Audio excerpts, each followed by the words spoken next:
Welcome back once again, all of my low carb friends, and for those of you who are here for the first time, welcome. Today I have another very easy keto bread recipe for you. Today I am going to show you how to make super easy keto English muffins. Now you might have noticed on my channel that I already do have an English muffin recipe, but that one is very good and it's really quick. I love it, but it does have a little bit more of an egg taste than what I want. It's not a super dominant egg taste, but I can still taste the egg. And when you want an English muffin, you want it to taste like bread, not like egg. So this version doesn't use a lot of eggs and shouldn't have that egg taste at all. So if you want a printable version of this recipe, you can check out my website at janet'sdeliciouslowcarbkitchen.com. You can find a printable version of this recipe and other goodies there for you.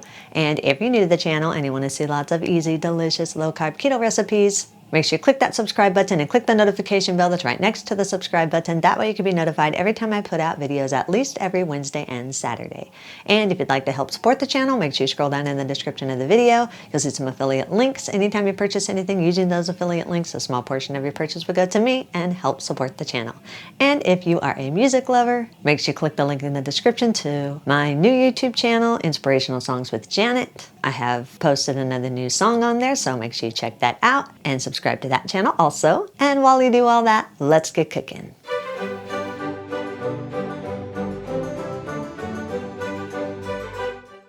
In a large mixing bowl, combine 52 grams or around a half cup of sunflower seed flour. As I always tell you guys, you don't have to buy pre-made sunflower seed flour if you don't want to. Just make your own. Just check out my video on how to do that in 5 minutes. Add 39 grams or around 6 tablespoons of fine flaxseed meal. You want this to be fine enough to go through a mesh strainer. So depending on what brand you get, you might need to regrind it a little bit. The brand that I get, I usually regrind it just a little bit and then I measure it out. I also prefer golden flaxseed meal because I prefer the coloring and the taste of golden flaxseed meal, but any flaxseed meal will work. Add 6 grams or around 2 teaspoons of instant dry yeast. This is optional. It does nothing for rising. I just add it for flavor. I like a little bit of a yeasty flavor in my bread products, so if you don't want to add that, you don't have to.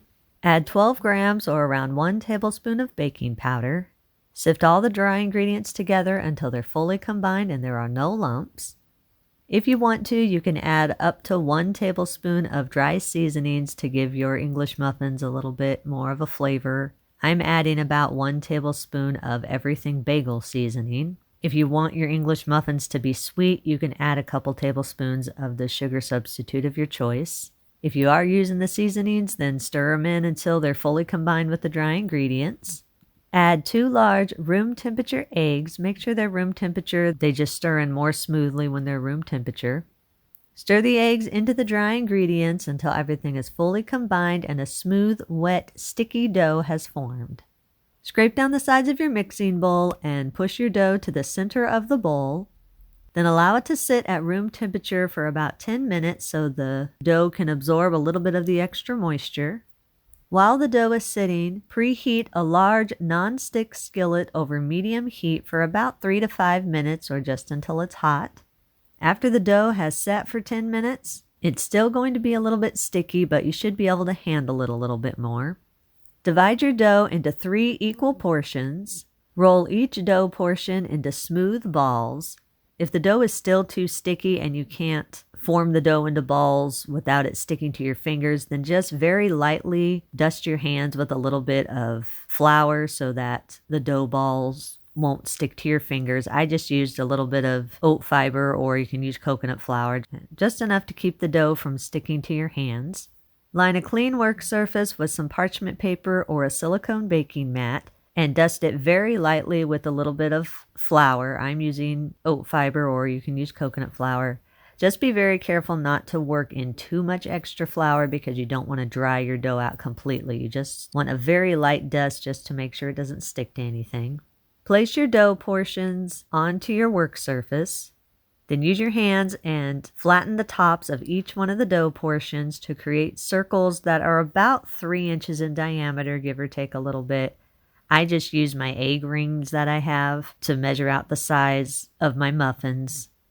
Once the muffins are all shaped, then use a flat spatula and transfer the shaped dough portions into your preheated skillet. Make sure you leave some space in between each one of the muffins so you can have a good even cook. If you don't have a nonstick skillet or a cast iron skillet, then make sure that you very lightly spray your skillet before you put the dough portions into your skillet. You don't want them to stick. Cover your skillet with the lid and cook the English muffins over medium heat for about 4 to 5 minutes or just until they're browned on the bottom. After the muffins are browned on the bottom, then uncover your skillet, turn the muffins over, don't cover it again, just leave it uncovered, then cook for another 2 to 3 minutes or until both sides of the muffins are brown. Once the muffins are cooked, remove them from the skillet and transfer them to a wire rack, then allow them to cool completely before slicing them. Once you're ready to eat the muffins, turn them on their side and slice each muffin in half to create a top and bottom portion. You can eat these at room temperature or you can reheat them in your toaster or your oven. You can eat them plain or you can top them with your desired spread or filling of your choice.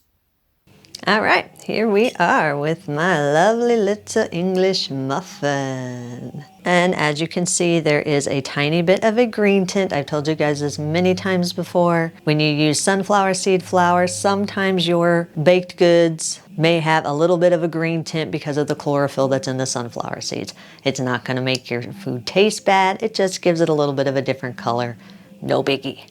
So anyway, other than that, it's got a nice, soft, moist texture in the middle, a nice little hard, not hard, but a little bit of a crusty crust on the outside like English muffins are supposed to have.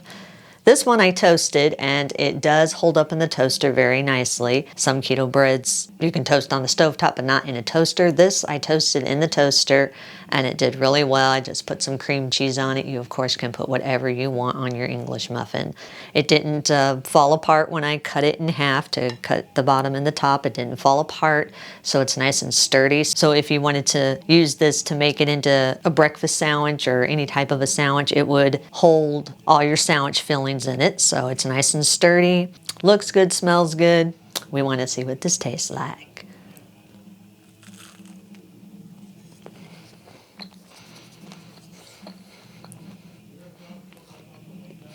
That's good. Yeah, I like that. That's really good. I did get it a little more brown than what I wanted to on the underside, which is fine. It doesn't taste burnt or anything. It's just a little bit more brown than what I wanted it to. So keep that in mind when you're making yours. Just keep an eye on it so it doesn't get over browned. And between the everything bagel seasoning that I put in there and the dry yeast, it does not have a sunflower seed taste. So you're not feeling like you're eating a thing of sunflower seeds, although I like sunflower seeds, so it wouldn't bother me. But you don't have to worry about that. This has a nice feel and taste. Thumbs up, there's a thumb. Yes, yes, definite yes. You can eat these immediately. If you do have any leftovers, store them in an airtight container at room temperature for up to 3 days, or store them in an airtight freezer-safe container in your freezer for up to 2 months. Eat and enjoy. And that's our recipe of the day. I hope you enjoyed it. If you did and you want to see more videos like this, make sure you click that thumbs up like button, click that subscribe button, leave me a comment if you want to. Let me know if there's any recipes that you'd like to learn how to make and I'll do what I can to get those out there for you. And as always, keep cooking.